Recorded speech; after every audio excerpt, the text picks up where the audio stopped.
पाठ 12 जमीन की भूख विदेशी कहानी। महेश्वर ने कड़ी मेहनत से गांव के संपन्न किसानों के बीच अपना स्थान बनाया था। हरे भरे खेत, पशुधन और नौकर चाकर उसकी संपन्नता का बखान करते थे। उसे भी यह सब देखकर बड़ी खुशी होती और मन के किसी कोने में दबा उसका अहंकार भी पुष्ट होता। उसकी संपन्नता गांव के अनेक लोगों को फूटी आंख न सुहाती थी। वे ऊपर से विनम्र बने रहते, परंतु अवसर मिलने पर उसे नुकसान पहुंचाते।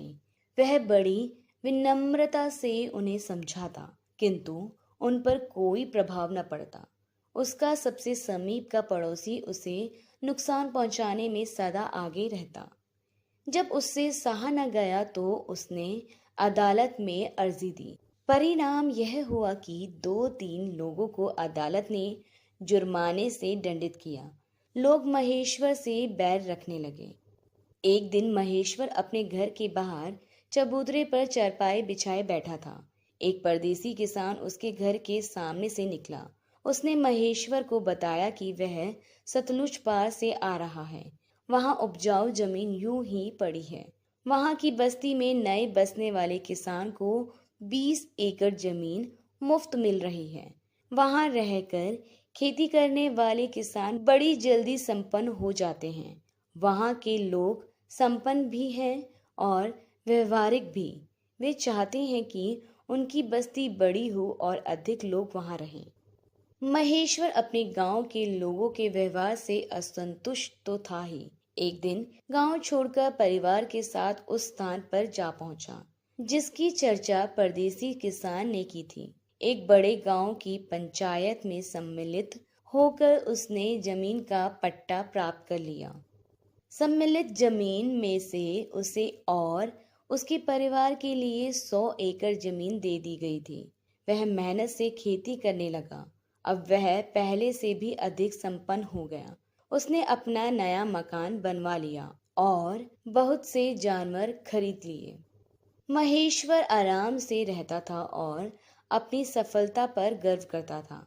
कुछ दिनों में ही वह अपने उस संपन्नता के जीवन का अभ्यस्त हो गया और अनुभव करने लगा कि उसकी जमीन पर्याप्त नहीं है।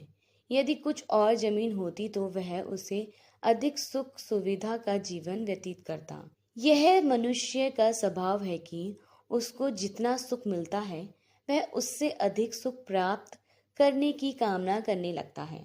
थोड़ा समय यूं ही बीत गया।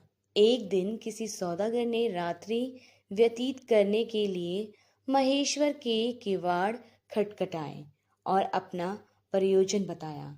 महेश्वर प्रेम पूर्वक उसे भीतर लाया, उसके लिए बिस्तर लगाया और उसे भोजन करवाया।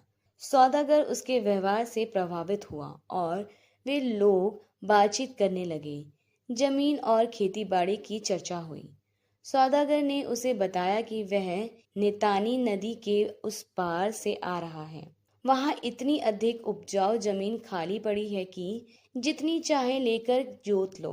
सौदागर की बात सुनते ही महेश नितानी नदी के पार की जमीन का किसान बनने के सपने देखने लगा।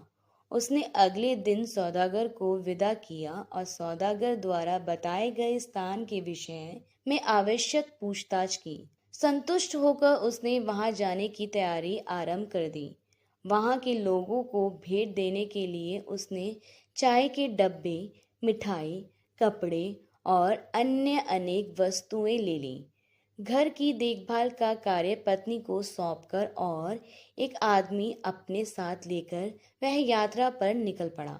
7 दिन बाद वह उस स्थान पर पहुंचा जहां से कोलों की बस्ती आरंभ होती थी। उसने देखा कि नदी के किनारे जमीन ही जमीन है और सब खाली पड़ी है। वहां के लोग खेती नहीं करते थे। पशुपालन और शिकार ही उनकी जीविका का आधार था। वहां के लोग सीधे और सरल स्वभाव के थे। महेश्वर ने साथ लाई वस्तुओं की भेंट देकर उन लोगों को खुश कर दिया और दुभाषियों के द्वारा अपने वहां पहुंचने का उद्देश्य बता दिया।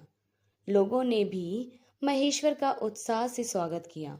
उसे सबसे अच्छे डेरे में ले जाकर बैठाया। महेश्वर के सम्मान में उन लोगों ने एक शानदार दावत दी। महेश्वर ने कहा, मैं आपकी जमीन देखकर बहुत खुश हुआ हूँ। हमारे यहाँ जमीन की कमी है और वह आपकी जमीन की तरह उपजाऊ भी नहीं है। उसी समय एक आदमी रोएदार बड़ी टोपी लगाए वहां आया। सब उसके सम्मान में खड़े हो गए। दुभाषिए ने बताया कि यही हमारा मुखिया है। महेश्वर भी उसके सम्मान में खड़ा हो गया। उसने तुरंत अपने सामान में से बढ़िया बढ़िया चीजें निकाली और मुखिया को भेंट कर दी। मुखिया ने महेश्वर की भेंट सहर्ष स्वीकार कर ली। लोगों ने मुखिया को महेश्वर के आने का उद्देश्य बता दिया।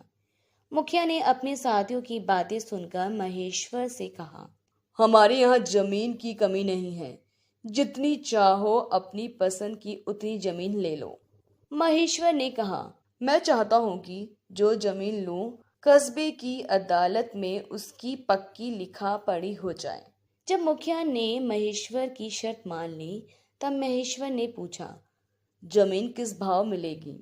1000 रुपया प्रतिदिन। मुखिया ने उत्तर दिया। महेश्वर चकित हुआ, बोला, मेरी समझ में नहीं आया। एक दिन का यह कैसा हिसाब है? मुखिया ने कहा, एक दिन में पैदल चलकर जितनी जमीन तुम नाप डालो उतनी ले लो। एक दिन का मूल्य 1000 होगा। एक शर्त और है, यदि तुम जहां से चलना शुरू करोगे उसी स्थान पर उसी दिन सूर्यास्त के पहले लौटकर नहीं आ पाए तो तुम्हें जमीन नहीं मिलेगी और तुम्हारा 1000 रुपया जब्त कर लिया जाएगा। महेश्वर ने सोचा कि दिन भर में बहुत सारी जमीन घेरी जा सकती है। वह तुरंत मुखिया की शर्त पर जमीन लेने को तैयार हो गया। बात पक्की हो गई। अब अगली सुबह की प्रतीक्षा थी। रात भर उसे नींद नहीं आई। विचारों की विशालता में जमीन का ही बिंदु घूमता रहा। वह सोचता रहा कि अपनी सारी शक्ति को वह चलने में ही लगा देगा, जिससे से अधिक जमीन घेरी जा सके। मैं इतनी जमीन घेर लूंगा कि मेरे जैसा किसान कहीं सुना भी ना जा सके। उसे जोतने के लिए दर्जनों बैलों और नौकरों की आवश्यकता पड़ेगी। उसके सपनों में भी ये ही बातें बनी रही। महेश्वर ने सवेरे उठकर अपने साथ आए आदमी को जगाया और उससे गाड़ी तैयार करने को कहा। वह खुद लोगों को बुलाने गया। जब सब लोग इकट्ठे हो गए और मुखिया भी आ गया, तब उसने कहा, अब हमको चल देना चाहिए, समय बहुत हो गया है। महेश्वर एक मिनट भी नष्ट करना नहीं चाहता था, इसलिए उसने चाय पीने से भी मुखिया महेश्वर को लेकर टेकरी पर पहुंचा। अपनी रोएदार टोपी को उतारकर टीले पर रखते हुए उसने कहा, यह निशान रहेगा। यहाँ से चलकर तुम्हें यहीं आना होगा। सूर्य डूबने से पहले तक जितनी जमीन घेर लोगे वह तुम्हारी हो जाएगी। महेश्वर ने 1000 रुपये गिनकर टोपी पर रख दिए। एक रुमाल में रोटियां रखी, पानी की बोतल ली और फावड़ा भी ले लिया। धोती कसकर और आस्तीनें चढ़ाकर चलने को तैयार हो गया। पहले वह यह नहीं तय कर पा रहा था कि किस दिशा में चला जाए। पूर्व दिशा में सूर्य निकल रहा था। वह अपना समय नष्ट नहीं करना चाहता था, बस पूर्व दिशा की ओर चल पड़ा। 1 किलोमीटर चलने के बाद उसके बदन में फुर्ती आई और वह तेज चाल से चलने लगा। लगभग 5 किलोमीटर चलने के बाद उसने पीछे मुड़कर देखा। उसे टेकरी और उस पर खड़े आदमी धूप में साफ दिखाई देते थे। अब धूप में गर्मी आने लगी थी। उसे खाने की याद आई, पर उसने खाया नहीं।